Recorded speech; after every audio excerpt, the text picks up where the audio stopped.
70 धाराएं होगी, पहले 167 थी। 23 धाराओं में बदलाव किया है, एक धारा नई जोड़ी गई है और 5 धाराएं निरस्त की है।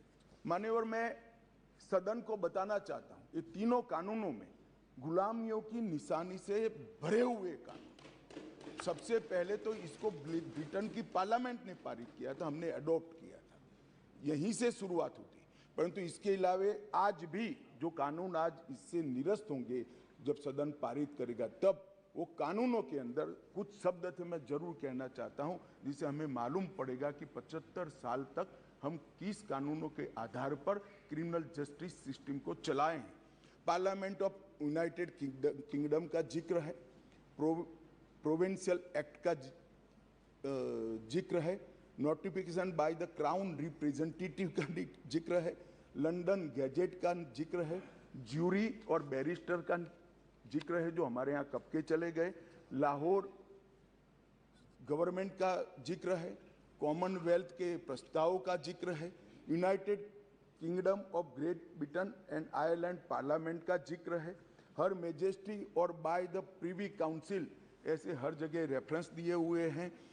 Copies and extracts content in the London gadget, इसके आधार पर एक कानून को बनाया गया है। Possession of the British crown, इसका भी जिक्र आज भी है।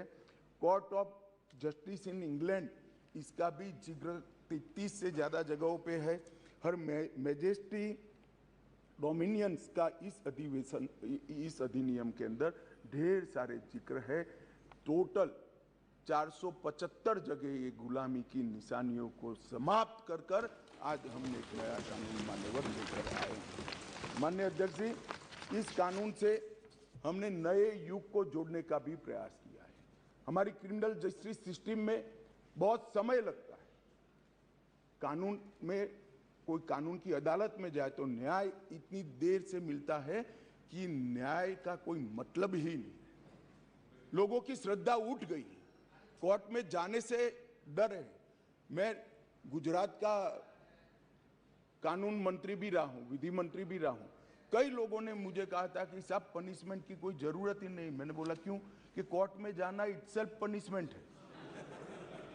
इस प्रकार की मानसिकता लोगों के दिमाग में कर गई।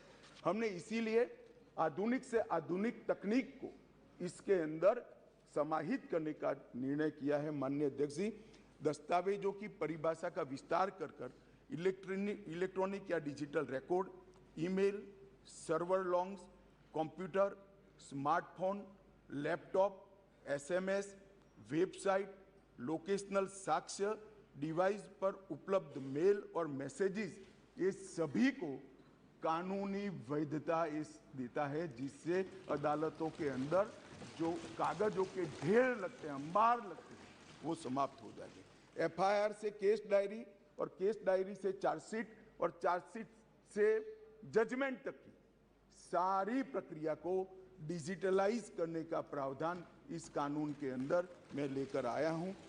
अदालत की सभी कार्यवाही को टेक्नोलॉजी के माध्यम से करने के लिए हम करते हैं। अभी आरोपी की पेशी ही सिर्फ वीडियो कॉन्फ्रेंस से हो सकती है, अब संपूर्ण ट्रायल क्रॉस सहित की वो वीडियो कॉन्फ्रेंस से होगी। शिकायतकर्ता और गवाहों का परीक्षण भी होगा। जांच पड़ताल और मुकदमे में साक्ष्यों का रिकॉर्डिंग जो करना है वो भी होगा। और उच्च न्यायालय के मुकदमे और सभी अपीलीय कार्यवाही भी डिजिटली संभव होगी। माननीय अध्यक्ष जी, ये करने से पहले इसमें कोई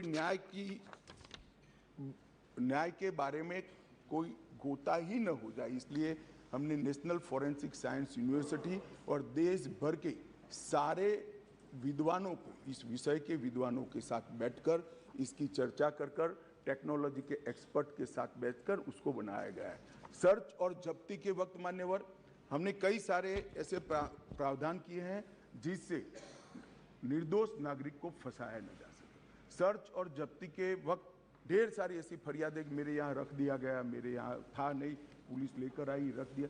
अब हमने सर्च और जब्ती में वीडियोग्राफी को कंपलसरी करा है, जो अब वीडियोग्राफी केस का हिस्सा होगी।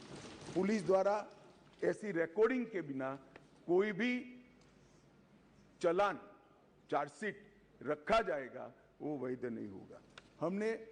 हमारा दोष सिद्धि का प्रमाण बहुत कम है। आज़ादी के 75 साल के बाद भी हम दोष सिद्ध नहीं कर पाते हैं मान्यवर। इसीलिए फॉरेंसिक साइंस को हमने बहुत बढ़ावा देने का काम किया है। देश के प्रधानमंत्री जी ने एक ऐतिहासिक निर्णय लिया है नेशनल फॉरेंसिक साइंस यूनिवर्सिटी बनाने का। मैं इस सदन के माध्यम से पूरे देश को आश्वस्त करना चाहता हूं कि 3 साल के बाद हर साल 33,000 फॉरेंसिक साइंस के एक्सपर्ट और साइंटिस्ट इस देश को मिलने लगे। ये इसलिए किया गया कि ये कानून हम लेकर आने वाले थे मान्यवर। ये कानून में हमने लक्ष्य रखा है कि दोष सिद्धि के प्रमाण को, कन्विक्शन रेशियो को 90% से ऊपर लेकर जाना है, ये हमारा लक्ष्य है। इसलिए हमने एक महत्वपूर्ण प्रावधान किया है कि 7 वर्ष या उससे ऊपर की सजा जिस धाराओं में है वो सभी क्राइम सीन पर फॉरेंसिक टीम की विजिट को हम कंपलसरी कर रहे हैं। और मान्यवर इसके माध्यम से एक वैज्ञानिक साक्ष्य, एक साइंटिफिक एविडेंस पुलिस के पास होगा जिसमें कोर्ट में दोषियों को बरी होने की संभावना बहुत कम हो जाएगी। माननीय ये दोनों चीजें हैं। इसमें एक ऐसा सवाल कुछ एक्सपर्ट्स ने बताया था कि ये इसके लिए शायद देश अभी तैयार नहीं है। ये कानून में हमने ये भी प्रोविजन रखा है कि इलेक्ट्रॉनिक तरीके से केस चलाने के लिए कोर्ट, जिला, राज्य, ये सभी प्रकार के नोटिफिकेशन निकलने के बाद ही वो अप्लाई होगा।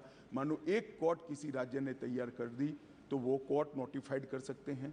एक जिला जब हो जाएगा तो वो जिला नोटिफाइड कर सकते हैं। एक क्षेत्र हो जाएगा तो क्षेत्र। अंततोगत्वा 27 के पहले पूरे देश की सभी कोर्टों को हम कंप्यूटराइज करके इसके इसी प्रकार से मोबाइल फोरेंसिक वाहन का भी हमने एडवांस में अनुभव कर लिया है मान्यवर। आज मैं आपको बता सकता हूं कि दिल्ली के अंदर 7 साल से ऊपर की किसी भी गुना होता है, सजा का जिसमें प्रावधान हो, ऐसा कोई भी गुना होता है तो एफएसएल की टीम इसको विजिट करती है।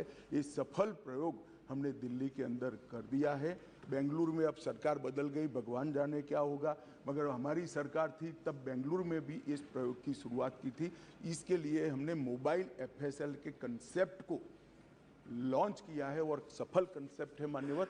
हर जिले में 3 मोबाइल एफएसएल घूमती रहेगी और गुना के जगह पे जाएगी। नागरिकों की सुविधा सुनिश्चित करने के लिए 0 एफआईआर को पहली बार आजादी के 75 साल के बाद हम स्थान गुना कहीं पर भी हुआ, किसी भी थाने का हो, आप हिमालय की चोटी से भी उसको रजिस्टर कर सकते हैं और कन्याकुमारी के सागर के किनारे गुना रजिस्टर होने के बाद 15 दिन में कंसर्न थाने को भेजना होगा।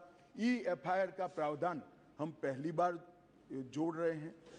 हर जिले में और हर थाने में एक ऐसा पुलिस अधिकारी नामित किया जाएगा जिसके परिवारजनों में गिरफ्तारी हुई है। इसको अधिकृत सर्टिफिकेट देना पड़ेगा कि आपके परिजन हमारी कस्टडी में है और इसके लिए अब हम रिस्पॉन्सिबल।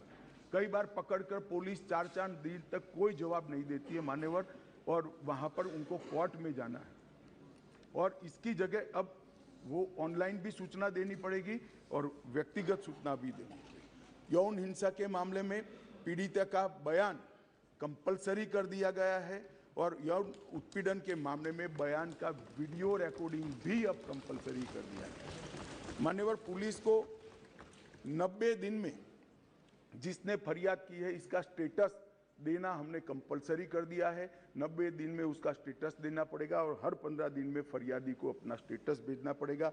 7 वर्ष या उससे अधिक के कारावास का केस अगर विड्रॉ करना है तो पीड़ित को सुने बगैर कोई भी सरकार इसको विड्रॉ नहीं कर पाएगी। ये भी इससे नागरिकों के अधिकारों की रक्षा होगी और इसके अंदर पहली बार हम कम्युनिटी सर्विस को सजा के बारे में भी इंट्रोड्यूस कर रहे हैं मान्यवर। ये प्रैक्टिस में कई जगह पे है परंतु इसका इंट्रोडक्शन एक्ट से, कानून से अब होगा। मान्यवर, सालों तक केस चलते नहीं है, इसके लिए भी हमने बहुत सारे प्रावधान करे हैं। छोटे मोटे मामलों में समरी ट्रायल का दायरा बढ़ा दिया है। समरी ट्रायल को 20,000 तक की गुनाहों में ले लिया गया है और 3 साल तक की जिसमें सजा है वो सारे समरी ट्रायल से हो जाएंगे। इस एक ही प्रावधान से 40% केसों की